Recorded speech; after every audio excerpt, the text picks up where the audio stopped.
Bonsoir à tous. Et dans ce JT, comment aider les seniors dépendants à mieux s'alimenter et ainsi lutter contre la dénutrition dont souffrent certains?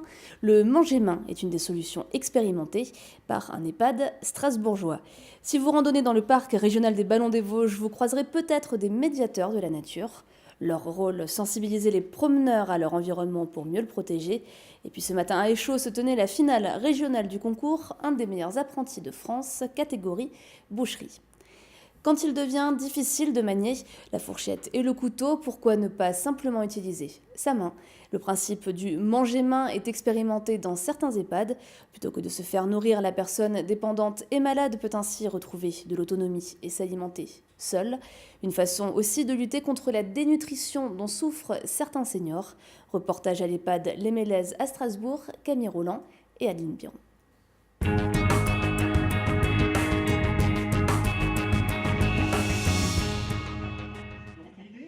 Pas de fourchette, ni de couteau. Ici, on se sert avec les mains. Au sein de cet EHPAD strasbourgeois, les repas sont peu ordinaires. Les résidents s'alimentent eux-mêmes et sans couvert. Et pour ces personnes âgées, cette manière de manger a transformé leur quotidien. Le manger main, en fait, ça se présente sur un repas qui est mixé, plus gélifié. Donc ça, c'est sous forme de bouchée. Donc généralement, quand on le prescrit, forcément, c'est tout le menu. Donc le résident il pourra manger les mêmes choses que tout le monde dans l'EHPAD.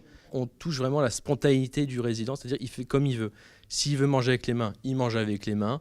S'il veut manger avec ses couverts, il mange avec ses couverts. Dans une société où manger avec les mains, c'est très tabou.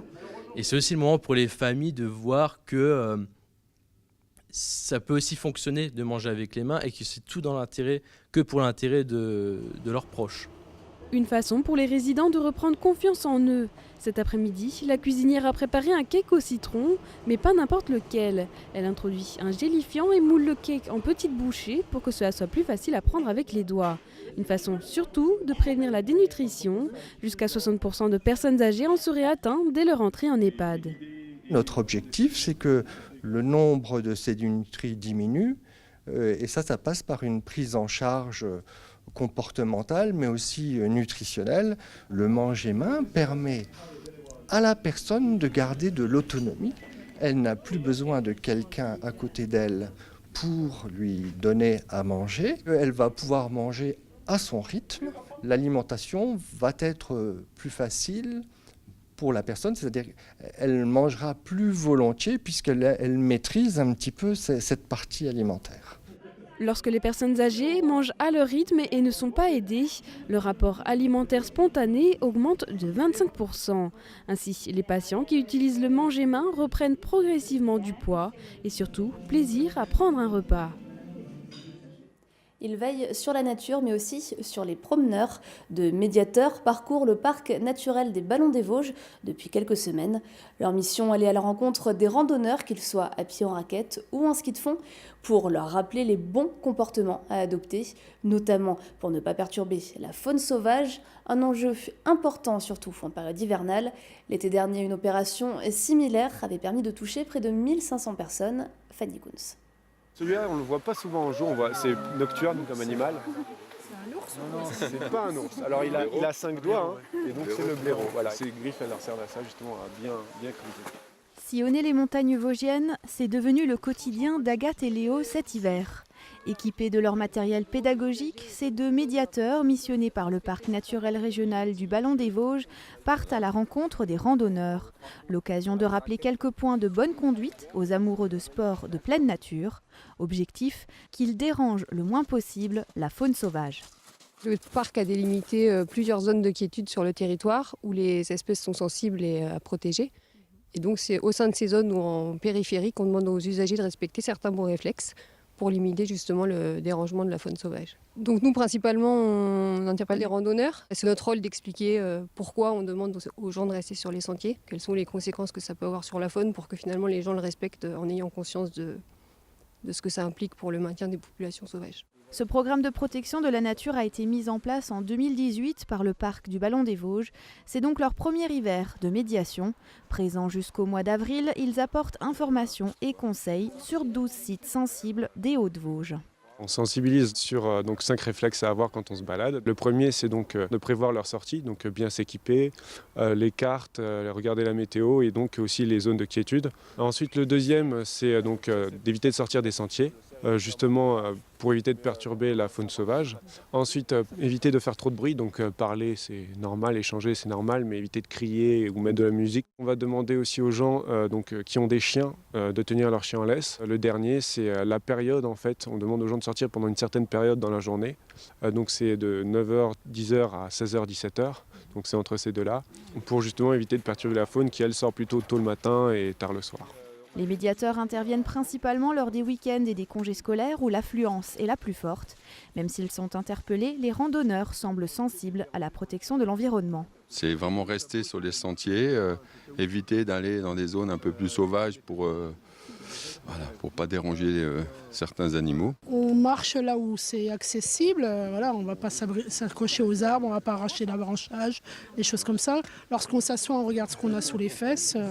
Les médiateurs observent 2 faits récurrents non respectés. Les randonneurs quittent encore trop souvent les sentiers balisés et ne tiennent pas régulièrement leurs chiens en laisse. Un 3e axe est observé surtout en été, avec les déchets jetés en pleine nature. Ils font déjà partie des meilleurs apprentis de France et ils seront peut-être bientôt les meilleurs.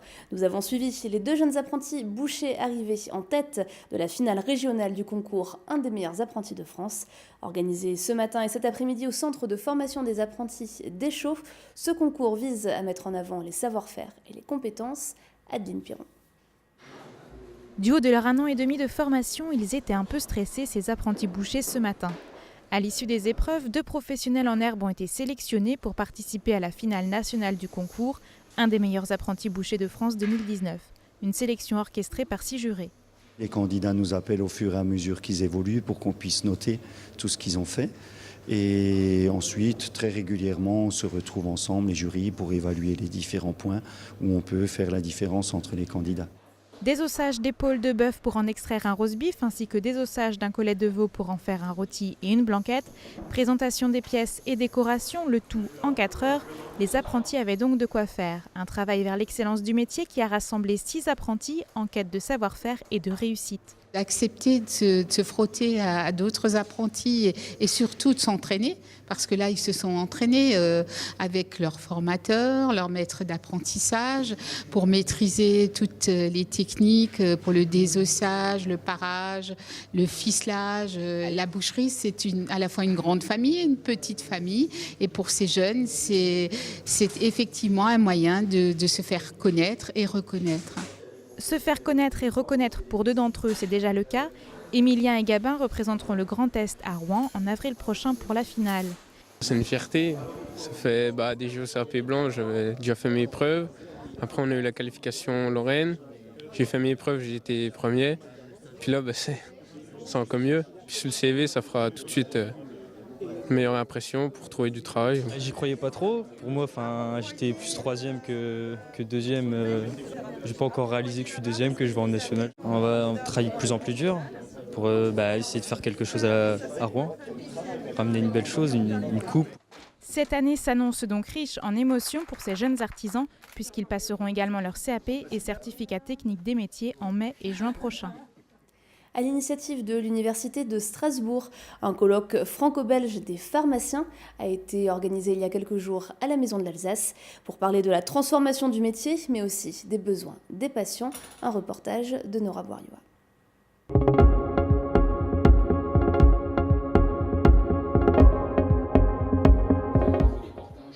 Quel est le rôle du pharmacien dans la digitalisation des services? Quelles seront les nouvelles missions du pharmacien? Voilà quelques questions auxquelles les professionnels de santé ont tenté de répondre lors de ce colloque franco-belge organisé à la Maison de l'Alsace par l'Université de Strasbourg. On est en train de développer des activités protocolisées, donc qui ne peuvent pas se développer sans l'accord naturellement des médecins, et qui constatent que sur certains territoires, il existe des activités qui peuvent être complémentaires et permettant donc de la manière la plus harmonieuse de prendre en charge les patients selon des critères de distance, de délai, selon la situation.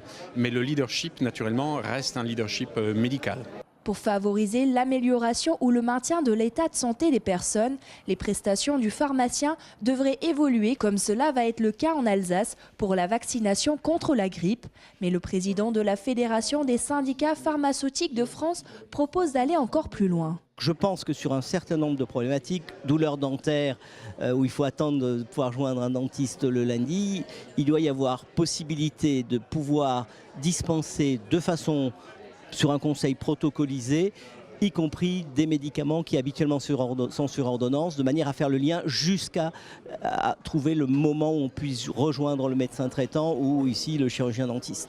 Cet accompagnement personnalisé et de proximité viendrait en complément des autres professionnels de santé pour fluidifier le parcours de soins. Ces changements d'activité devraient aussi se traduire par l'aménagement des officines pour passer d'un espace de vente à un véritable espace de santé. RGDS, partenaire des Alsaciens qui s'engagent. Et on termine ce journal avec l'image du jour. Elle est signée d'Oliviane. La fin du mois de février inspire beaucoup les internautes alsaciens. Vive protestation à Sélestat où la ville aurait l'intention de bloquer l'accès au centre-ville du 29 au 31 février. Les journalistes des DNA, eux, recherchent des gens nés le 29 février. C'est déjà plus sérieux. Un groupe de soutien à ces êtres oubliés 3 années sur 4 existe également sur Facebook.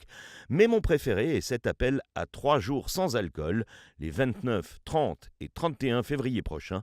Il met tout le monde d'accord.